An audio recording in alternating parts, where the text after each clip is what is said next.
Let's talk about why less is more when it comes to keeping your water healthy and your fish happy. What does this mean?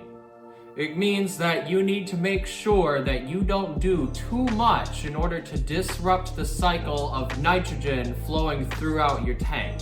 Now this can happen for a variety of different reasons.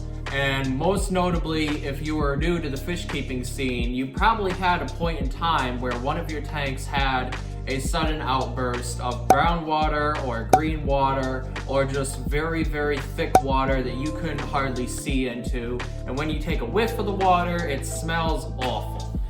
So what exactly happens when that happens?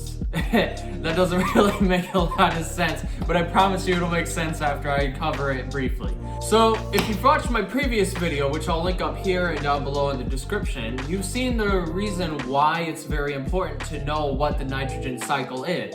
But what I didn't cover in that video is what exactly bacteria is, how they survive off of the nitrogen cycle, and most importantly, what you can do in order to make sure that your water doesn't turn into this or any variation in between. Now, one of the most common mistakes that fish keepers make whenever they're new to the hobby or they're panicking and they're not focusing on what to actually do is that they will go and change out 90% of the water in the tank all the way down to the gravel, and then they'll clean the gravel and they'll clean the decorations and they'll clean the filter and they'll clean the glass and they'll clean every square inch of their tank.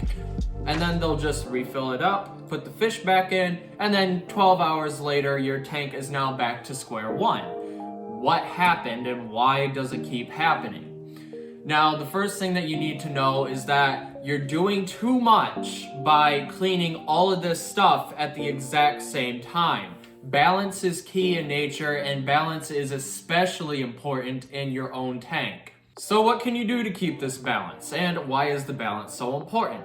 Well, before I go over actually keeping the balance, it's important to know why you need to keep things balanced. Now, when we talk about bacteria, we're not talking about like something that's going to make you sick. Instead, we're talking about helpful little workers. I'm gonna call them workers, okay? So helpful little workers that you're the boss of.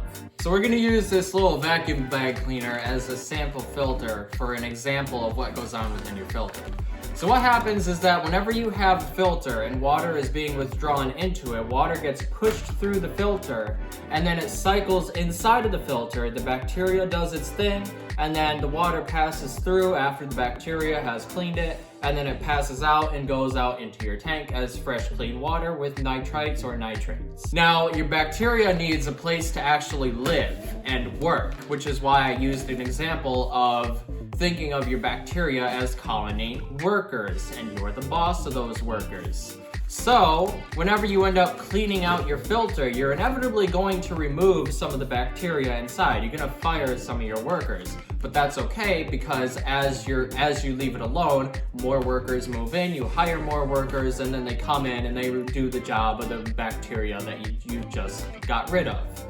But you don't want to remove too much bacteria, and this is something that ends up happening with a lot of people, is that you fire too many of your coworkers, or you fire too many of your workers, and now you don't have enough workers to keep up with demand, and then you get overloaded with demand, and now all of a sudden the store is in chaos. Same thing happens with your tank. Your tank goes into chaos, and then a bacteria bloom happens in the water, and now everything's all messed up. But your filter isn't the only place where you have space to hire your workers. Your workers are also going to be working in your gravel, on your decorations, on your plants, on your glass. Any surface that is underwater is going to be a space where your workers are going to work.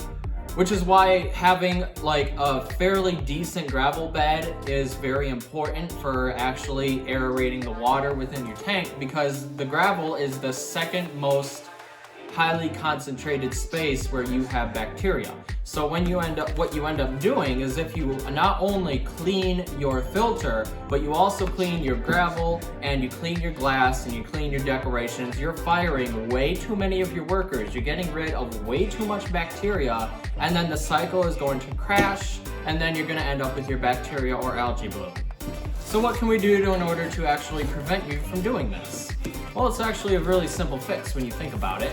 Stop doing too much. less is more. So when you do go to do your water changes, be sure that when you do your water change, at most, maybe replace 50% in an emergency. Don't go over 50% because otherwise then you would remove too much nitrate from the water and it could end up affecting your fish negatively. If you haven't changed the water for quite some time and you end up changing more than 50% of your water, you could end up disbalancing the pH too much, and then your fish will go into pH shock and some of them might not be able to handle it. You could remove too many nitrates out of the water at once, which will also be potentially harmful to some very sensitive fish. Also potentially remove too much bacteria out of your tank because you've cleaned too much and now there's not enough workers to keep up with demand. And there's always demand from ammonia coming through the tank. If you found this information helpful, remember, subscribe to my channel, give the video a like, comment down below if you've had any other issues with your tanks, and I look forward to seeing you guys in the next one. Have a wonderful day.